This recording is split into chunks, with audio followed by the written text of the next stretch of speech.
क्या आपने कभी सोचा है, अगर प्रकाश पर धुआं छा जाए तो सच और छल में अंतर कैसे पहचाना जाएगा? हम सब जानते हैं कि राहु सूर्य और चंद्रमा का शत्रु है, लेकिन ये शत्रुता सिर्फ कथा नहीं है, ये ऊर्जा का संघर्ष है। और यही संघर्ष आने वाले समय में सिंह राशि के जीवन को छूने वाला है। समुद्र मंथन के समय जब अमृत बांटा जा रहा था, तब एक दानव देवताओं की पंक्ति में बैठ गया। सूर्य और चंद्रमा ने उसे पहचान लिया। सुदर्शन चक्र चला, सिर अलग हुआ, लेकिन अमृत का स्पर्श उसे अमर कर चुका था। इसलिए राहु प्रतीक्षा करता है। जब भी अवसर मिलता है, वो सूर्य और चंद्रमा को ढकने की कोशिश करता है। यही ग्रहण है। अब प्रश्न यह है कि जब सूर्य राहु के प्रभाव में आएगा, तब सिंह राशि के जीवन में क्या बदलेगा? सिंह राशि के लिए यह समय सप्तम भाव से जुड़ा है। सप्तम भाव केवल दाम्पत्य का स्थान नहीं, ये कर्म का भी प्रतिबिंब है। सूर्य प्रकाश है, पहचान है, प्रतिष्ठा है। राहु धुआं है, भ्रम है, षड्यंत्र है। जब प्रकाश पर धुआं छाता है, तब चीजें स्पष्ट होते हुए भी धुंधली दिखती है। कार्य बनते बनते रुक सकते हैं। संबंध सही होते हुए भी गलतफहमी आ सकती है। आपने किसी का बुरा नहीं किया होगा, फिर भी कोई आपकी उन्नति से असंतुष्ट होकर आपके विरुद्ध योजना बना सकता है। सूर्य पिता का कारक है, अधिकारी का कारक है, शासन का कारक है। इसलिए इस समय पिता से वैचारिक मतभेद संभव है। कार्यस्थल पर अधिकारी से टकराव हो सकता है। सरकारी कार्यों में देरी आ सकती है। यहां सावधानी आवश्यक है। लेकिन कहानी यही समाप्त नहीं होती। साल में एक बार ऐसा समय आता है जब सूर्य अपनी दृष्टि से सीधे सिंह राशि को बल देता है।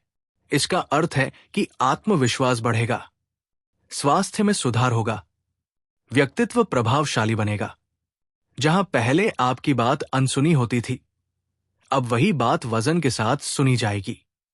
परंतु राहु साथ में है, और राहु जिस तत्व को छूता है उसे तीव्र कर देता है।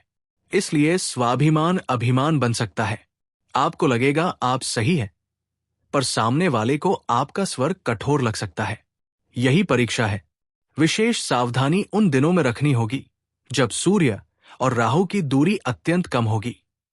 लगभग 7 से 8 दिन ऐसे रहेंगे जब भ्रम, विवाद और मानसिक अस्थिरता अधिक महसूस हो सकती है। इस समय निर्णय सोच समझ कर लें। वाणी पर संयम रखें। दाम्पत्य जीवन को सहज कर रखें। एक बात और समझिए, ग्रहण दृश्य हो या अदृश्य, उसका प्रभाव सूक्ष्म स्तर पर पड़ता है।